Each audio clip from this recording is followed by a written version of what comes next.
String data type. String data type के बारे में हमने अभी पहले ही पढ़ा था। स्ट्रिंग डेटा टाइप को हम टेक्स्ट को स्टोर करने के लिए यूज़ करते हैं, जैसे किसी का नेम, कोई स्टेटमेंट, कोई वर्ड या पैराग्राफ। ये सब चीज़ें हम स्ट्रिंग में स्टोर कर सकते हैं। स्ट्रिंग कैरेक्टर्स का एक कलेक्शन होती है जिसको हम डबल कोट से आइडेंटिफाई करते हैं। फॉर एग्जांपल, यहाँ पे हमने एक ग्रीटिंग नाम की स्ट्रिंग बनाई है जिसकी वैल्यू है हेलो वर्ल्ड। तो अगर हम इसको सिंपली रन करें तो ये हमारे सामने सिंपली ग्रीटिंग हेलो वर्ल्ड लिख के रन कर देगा। तो इस लेक्चर में हम स्ट्रिंग के कुछ कॉमन ऑपरेशंस के बारे में पढ़ेंगे और देखेंगे कि कैसे हम डिफरेंट डिफरेंट ऑपरेशन स्ट्रिंग पर परफॉर्म कर सकते हैं, और स्ट्रिंग के बारे में डिफरेंट डिफरेंट टाइप के अगर हमें डेटा चाहिए हो तो कैसे निकाल सकते हैं। तो सबसे पहले आता है स्ट्रिंग की अगर हमें लेंथ निकालनी है। जैसे ये हेलो वर्ल्ड है तो हम इसको डायरेक्ट काउंट करना चाहें तो काउंट करके निकाल सकते हैं कि इसमें कितने कैरेक्टर्स हैं। बट एक प्रोग्राम के थ्रू अगर हमें इसकी लेंथ निकालनी है, यानी कि इसके अंदर कितने कैरेक्टर हैं, तो उसके लिए इनबिल्ट C# में प्रॉपर्टी होती है लेंथ नाम की। तो हम ग्रीटिंग डॉट लेंथ को अगर प्रिंट करेंगे तो उस केस में यहाँ पे 11 प्रिंट होके आ जाएगा। ये है स्ट्रिंग की लेंथ। इसके बाद आता है एक स्ट्रिंग को लोअर केस या अपर केस में कन्वर्ट करना। इसके स्ट्रेट फॉरवर्ड C# में मेथड्स होते हैं टू अपर, टू लोअर।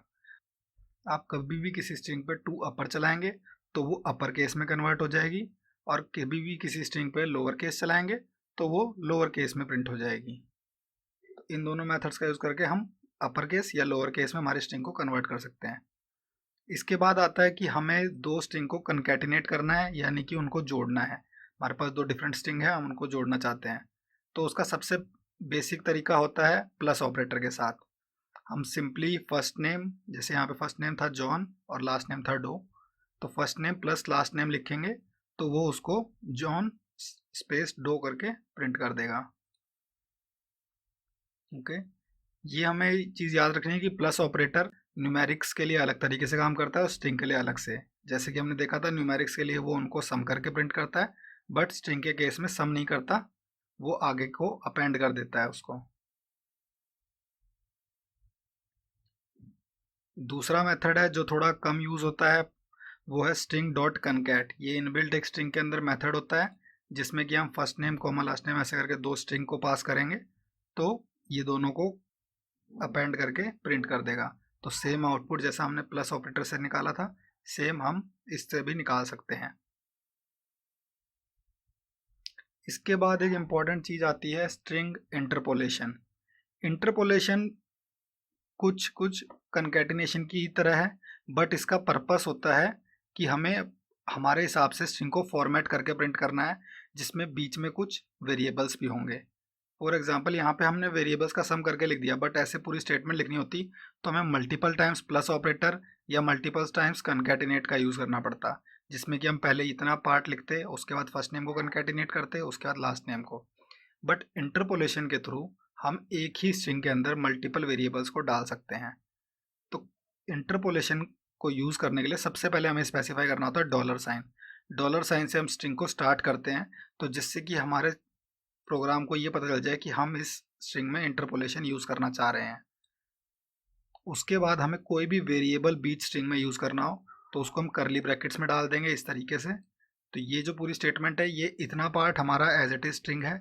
उसके बाद ये एक हमने वेरिएबल डाला, फिर हमने एक स्पेस दिया है इसमें, वो स्पेस भी एज इट इज प्रिंट होगा। उसके बाद ये करली ब्रैकेट्स के अंदर लास्ट नेम, तो हमारा जो फाइनल आउटपुट आया माई फुल नेम इज, फिर स्पेस जॉन स्पेस डो।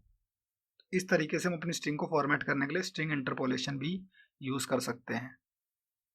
इसके बाद आता है कि हमें कभी भी किसी स्ट्रिंग के इंडिविजुअल कैरेक्टर्स एक्सेस करने हो, हमें देखना है कौन सा कैरेक्टर किस नंबर पे आता है, और हम किसी एक स्पेसिफिक जगह पे अगर कैरेक्टर को चेंज करना चाहते हैं तो उसके लिए ये स्क्वायर ब्रैकेट्स बने होते हैं।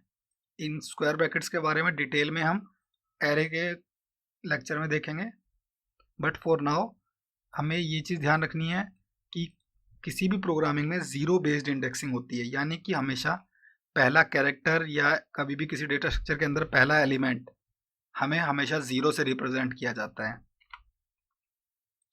तो फॉर एग्जांपल हमें अगर पहला कैरेक्टर देखना है तो हम टाइप करेंगे ग्रीटिंग और स्क्वायर ब्रैकेट्स के अंदर 0, यानी ग्रीटिंग स्ट्रिंग के अंदर पहला कैरेक्टर, तो ये हमें H प्रिंट करके देगा। सिमिलरली हम 1 टाइप करेंगे तो सेकंड कैरेक्टर देगा। इस हिसाब से हम डिफरेंट डिफरेंट कैरेक्टर्स प्रिंट करके देख सकते हैं क्या है। एक चीज़ हमें याद रखनी है कि हम इस तरीके से स्ट्रिंग में असाइन नहीं कर सकते, जैसे कि ये स्टेटमेंट है, क्योंकि स्ट्रिंग एक इम्यूटेबल डेटा टाइप होता है, यानी कि हम उसको मॉडिफाई नहीं कर सकते। अब तक जब भी देखोगे हमने कुछ भी अगर चेंज किया है तो उसको एक नई स्ट्रिंग में स्टोर कराया है, क्योंकि एग्जिस्टिंग स्ट्रिंग को मॉडिफाई करना अलाउड नहीं होता है। तो जैसे ही हम इसको मॉडिफाई करने की कोशिश करेंगे, यानी कि हम पहले कैरेक्टर में कुछ डिफरेंट एलिमेंट डालना चाहते हैं, तो उस जगह पे ये वर्क नहीं करेगा, ये एरर थ्रो करेगा।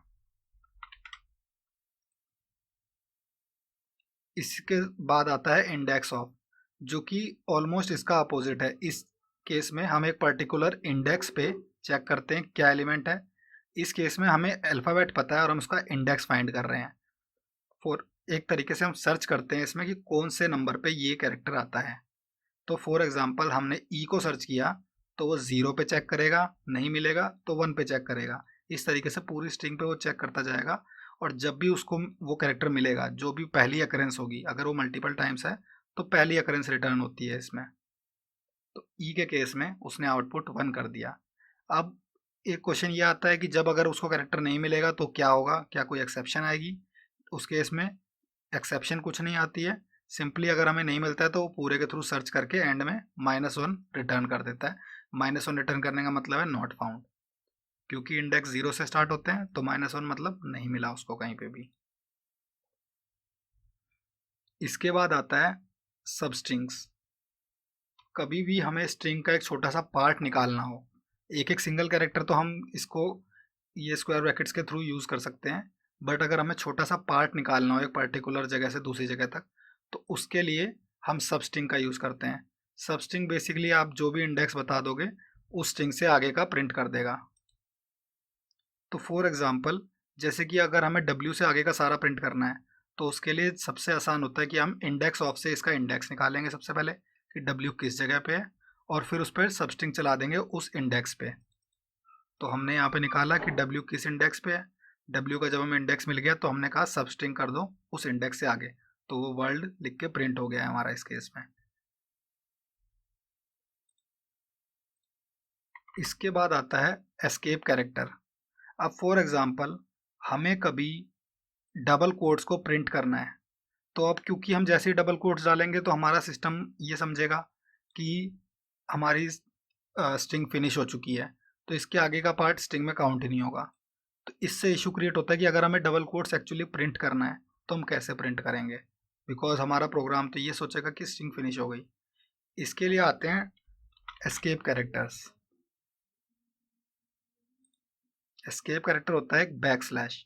कभी भी हम स्ट्रिंग में बैक स्लैश डालते हैं तो एक मैसेज प्रोग्राम को समझ में आता है कि इसके बाद का कैरेक्टर हम एज इट इज़ प्रिंट करना चाहते हैं, यानी कि वो जैसे डबल कोट्स के केस में अगर हम उससे पहले बैक स्लैश डाल देते हैं तो प्रोग्राम को ये चीज़ क्लियर हो जाती है कि हाँ डबल कोट, इस डबल कोट पे हमें फिनिश नहीं करनी है स्ट्रिंग, ये actually as it is string में डालना चाहते हैं।